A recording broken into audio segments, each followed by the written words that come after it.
Now go ahead and spin, move the cards around. Now, as you're playing the game of life, what happens when kids play games? The spinner's broken, I know. So you just get it. What happens as kids play games? You guys take yourself some money, you get some money, you get your cars.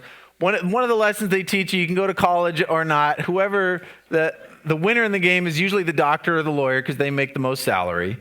And as you go along, one of the things in the game, and when I was a kid, it's not in the newer version. When I was a kid, there's a revenge space. There's like 4 of them on the board. And revenge means you take $200,000 from anybody you want.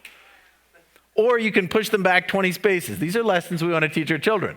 There's a card called the Share the Wealth card. If somebody else gets rich, you get half of it. That's what's on the card. If you have a bill to pay, you can force somebody else to pay it. These are the cards that we can bring in. I don't know what we're trying to teach our children. What usually happens in the games when I was a kid was we play, we all want to have fun together, and eventually somebody's winning and somebody's losing, and then somebody gets mad. I had a friend with a temper. He used to grab the game board and throw it up in the air if he was losing really badly. And with kids, there's always accusations of cheating. They're getting mad at each other. All right, you guys need to play this up. You're getting angry. Things are getting hot and heated, and the games get worse.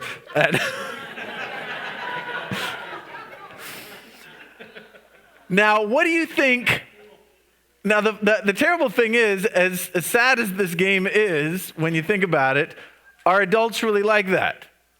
Are there adults who live their life as if he who dies with the most money wins? Are there adults who live their life trying to steal the wealth of others and force others to pay their bills? And this is how the game of life sadly works in a lot of ways. In Ecclesiastes, Solomon took a look at the world and he said this. He said, all a man's efforts are for his mouth, and yet he's never full. He says, whoever has riches never has riches enough. So what do you think God wants to do about that? What do you think God wants to do with our relationship with others? Is we spend so much of our life in the rat race trying to keep up with the Joneses, and as we start accusing each other of cheating, and some are cheating and snagging from the bank. Cameron Pacheco. I think that God does something. Imagine what would happen if mom walked in. I usually tell this as a dad, but I'm going to give it to mom today. What happens if mom walked in and said, time out, and took one of the kids aside and said, I'm going to make you a deal.